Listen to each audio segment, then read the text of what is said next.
Pooblaščenka dodaja, da se število prijav v zvezi z detektivskimi agencijami močno zmanjšuje. Trenutno ne obravnavajo niti ene. Gospod Vojmoč, vi ste že lani opozorili na nelojalno konkurenco, torej na tiste, ki so bili omenjeni v prispevku, ki nimajo detektivske licence, torej lahko pa opravljajo podobne naloge kot vi. Kaj vas pri tem najbolj moti? Mislim, da se tu moramo vprašati nekaj drugega, kaj lahko pri tem moti ljudi, ki so z takih strani, z takih ljudi nadzirani. No, odgovorimo na ta način. Na ta način, ne. Vsak tak poseg je poseg v temeljne človekove pravice in svoboščine, ne. Detektivi smo zavezani k 3-4 zadevam, ki so v tem trenutku najbolj pomembne.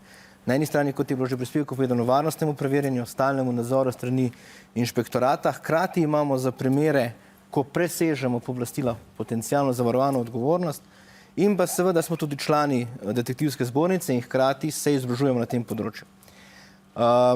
Mogoče to ponazorim s primerom, kakšna razlika. Detektiv zbere te dokaze, jih predloži delodajalcu, tako fotografije, kot smo jih prej omenjali, pa še kaj drugega. Na drugi strani iz svoje prakse dolgoletne v gospodarstvu tudi vem, da je zelo veliko teh dokazov zbranih strani nekaterih ljudi, ki za to nimajo pooblastil. Vendar ta poseg v človekove pravice se zgodi tam, ko oseba podpiše odpoved delovnega razmerja sporazumno. Zato, ker so ti dokazi zbrani. Ker ne ve, kdo jih lahko zbere, na kakšen način.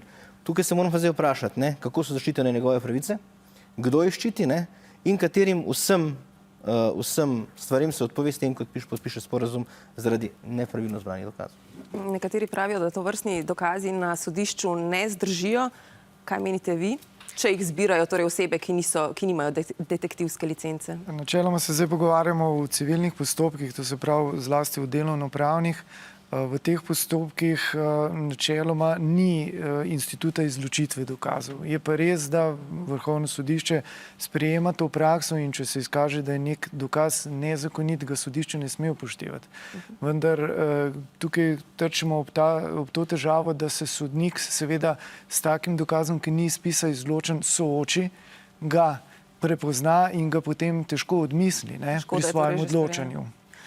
Zagotovo se moti tudi, da je del pogače, ki si jo namesto detektivov odreže nekdo drug, ali pač ne? No, pogovarjamo se o tako imenovanih laičnih kontrolah. Beseda laični izhaja iz pravil obveznega zdravstvenega zavarovanja. In tukaj je pomembno poudariti, da ta beseda laičen pomeni izključno to, da opravlja torej te kontrole nekdo, ki ni strokovnjak z medicinskega področja. Nekateri so pa seveda to besedo si prisvojili po svoje in začeli pač delati neke tako imenovane laične kontrole. Po drugi strani pa, kaj je poizvedovalna dejavnost, če to ni detektivska dejavnost? Poizvedovalna dejavnost je torej zbiranje nekih informacij, preverjanje, poizvedovanje in torej je to detektivska dejavnost kot taka. In torej, če se pogovarjamo o tem, da ne bi bili tisti, ki opravljajo poizvedovalno dejavnost kot tako usposobljeni, kaj to pomeni drugega, kot da iščemo to obrazložitev v zakonu o detektivski dejavnosti in pika. Morda kakšen vaš odgovor na vse to? Zdaj, v bistvu, jaz mislim, da ima delodajalec pravico kontrolirati svoje zaposlene, konec koncev v tistih 30 dneh plačuje. Na kakršen koli način? Seveda ne, v skladu z zakonom in predpisi, ki so določeni. So pa seveda ti predpisi različni za gospodarstvo, za javne uslužbence in seveda v nadaljevanju za tiste, ki so preko 30 dni in so preko te komisije na SPIZ-u šli v daljše obdobje pač te bolniške. In tukaj se pojavijo te laični kontrolorji, za katere so s pravili zdravstvenega zavarovanja predpisali, da so to pač trenutno so to samo 3 osebe, ki jim da napotke zdravnik. Ja, sej, o tem bomo videli naslednji prispevek. Zdaj me recimo zanima v zasebni gospodarski družbi. Lahko delodajalec pooblasti kogarkoli v podjetju, kolikor sem razumel vašega kolega z inšpektorata, teoretično, tudi kuharja, recimo, da zasleduje oziroma preverja svoje kolege, ali so upravičeno na bolniški, ali se res, ne vem, vozijo iz Ljutomera v Ljubljano ali samo iz Grosuplja. Preverjanje na tak način, jaz mislim, da bi se zelo slabo končalo v bistvu na sodišču ali kjer druge. Nekaj se morate zavedati, da v teh manjših kolektivih, kjer v bistvu ljudje delajo, se sodelavci med seboj poznajo. In tudi, če bi se odpravil in če bi pooblastil nekoga, da opravi to kontrolo, prvič zaposleni lahko temu nasprotuje, ker ni za to strokovno sposoben. Drugič nastane konflikt med nama in vama, če v bistvu skupaj delava, pa potem vas prijavim svojemu delodajalcu, da ste bil, ne vem, kršil karkoli, kaj podobnega. Jaz mislim, da taka stvar v bistvu ne pride prav in daleč. Druga stvar, ki pa je, se moramo pa zavedati, da ko pa v bistvu vzamete detektiva, je pa ta stvar precej draga. Nekateri primeri, ki boste videli v nadaljevanju, kažejo na to. Zaradi tega se nekateri, vsaj v javnem sektorju, v bistvu poslužujejo 33.a člena Zakona o javnih uslužbencih, ker v bistvu predstojnik sam lahko pač pooblasti posameznika, da opravi to kontrolo te bolniške odsotnosti. Res je, da so te primeri izjemni. Pri nas na ministrstvu smo imeli v preteklem letu zgolj 3. Pa še tako bi rekel, da je v bistvu tukaj delavec precej zaščiten, saj ga moram prej opozoriti, da se nekaj dogaja, da bomo verjetno izvedli to kontrolo oziroma da se pripravljamo na to kontrolo, tako da ko posameznika uslužbenca seznane s tem, jaz upam, da se pripravi na to, da ne krši teh predpisov.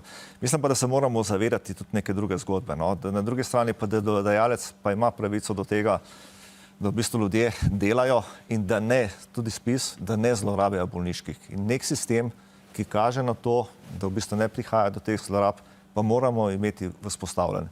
In ravno v primeru spisa se je izkazalo, da se je število teh, odkar so pač uvedli te laične kontrole, drastično zmanjšalo. Izvolite, se je bomo videli pozneje, ja. Mogoče je tukaj bolj kot izpostaviti primere, kolikokrat izvajajo nadzore bolniških staležev nek kolegi v narekovajih iz podjetja. Pri teh kolegih se treba vedno vprašati, kakšno uslugo smo naredili temu, komu to pooblastilo podelimo. Na drugi strani, ali lahko podjetje prenese to svoje upravičenje na tretjo osebo. Več primerov je takih. Mi se, ko govorimo o spremembah zakonodaje, ukvarjamo z tem, ali zdaj to lahko prenese nekdo na neko podjetje, ki je pač registriralo preiskovalno dejavnost. Na podlagi česa je pa izbralo dokaze, če to ni njihov zaposlen. Kako je obdelalo dokaze in razno skrivanje podjetij pod tem, da gre za analizo podatkov in kontrole bolniških staležev, alkotestov, pod tem, da analiziramo podatke, je za nas na detektivski zbornici nesprejemljivo. Predvsem iz dveh razlogov. Seveda, vi ste preomenili, če to vpliva na naše delo, seveda vpliva tudi na količino dela, na drugi strani pa seveda posega v temeljne pravice človekove svoboščine, ker te ljudje, ki to upravljajo, so največkrat nevarnostno preverjeni, ne vemo, kdo so, na kakšen način to upravljajo. Predstavljajte si, da vam potrka na vrata nekdo, ki so ga včeraj spustili iz zapora in preverja vašo bolniško odsotnost. Izvolite, ja. Je pač treba, to so hipoteze, domnevamo, da naj bi nekdo potrkal na vrata za take stvari. Jaz mislim, da bi moramo v teh primerih le govoriti o konkretnih primerih. In naš inšpektorat, sem rekel, v bistvu 7 primerov v zadnjih 2 let, kjer so bile izvedene kontrole. Jaz le pričakujem, da če v bistvu prihaja do takih kršitev, domnev, da bo tudi zbornica na njih opozorila. V bistvu ljudje obvestijo policijo, inšpektorat in da se v bistvu ukrepa. Ker želim, da se v bistvu ta zadeva in možnosti so razčisti. Ali so bila zlorabljena detektivska upravičenja, ali pa je šlo zgolj tako kot pri nekem laičnem kontrolorju, da je potrkal na vrata in je v bistvu tam vprašal, a ste doma, tako kot vam je naročil zdravnik, pa se obrnil pa šel. Veste, ne bi jaz to posploševal. Pa se ljudje zavedajo svojih pravic? Ste že imeli primer, ko ste na primer tožili koga zaradi posega v njegovo zasebnost? Seveda, vse te posegi v zasebnost so varovani pravno in seveda odškodninsko odgovarja tisti, ki preseže zakonska pooblastila. Teh odškodninskih zadev konec koncev je pravzaprav kar dosti. Ljudje v Sloveniji se danes vedno bolj zavedajo svojih osebnostnih pravic in Ustavno sodišče je tudi izpostavilo, da pravzaprav vse človekove pravice in svoboščine pravzaprav pomenijo osebnostne pravice, tako kot so definirane v obligacijskem zakoniku. Tako da, če pride do posegov v to sfero, ima vsakdo možnost pač vložiti tožbo in zahtevati odškodnino. Res pa je, da te odškodnine v Sloveniji niso visoke. Pa gre za primere, ko so vpleteni detektivi ali pa morda laični preiskovalci, kot smo jim rekli? Tega bom pa rekel vsaj iz moje prakse, da je relativno malo ali skoraj nič. Bolj se gre za neke tretje osebe, ki ki so že tako ali tako v sporih in potem na tak način drugega zasledujejo, ne vem, raziskujejo zasebnost tretjega in potem se znajdejo v takih postopkih. Danes tudi časopisi plačujejo pravzaprav za fotografije oziroma ponujajo plačilo za fotografije, naprimer estradnikov. Ste že imeli kakšen tak primer? Ja, tega je tudi precej. Moram reči pa, da tukaj sicer sam osebno zagovarjam to, da bi morali v Sloveniji uvesti neke vrste penalne odškodnine v tem smislu, ker takšni mediji na tak način z zavedanjem, da bodo plačali odškodnino, ki je relativno nizka, zberejo nek dokaz, neko sliko, nek posnetek in ga potem objavijo in so pri tem relativno dobro skozi pridejo, no, po domače povedano, ker je odškodnina bistveno nižja od naklade oziroma pač prodajnega učinka te objave. In od škode, ki jo s tem naredijo.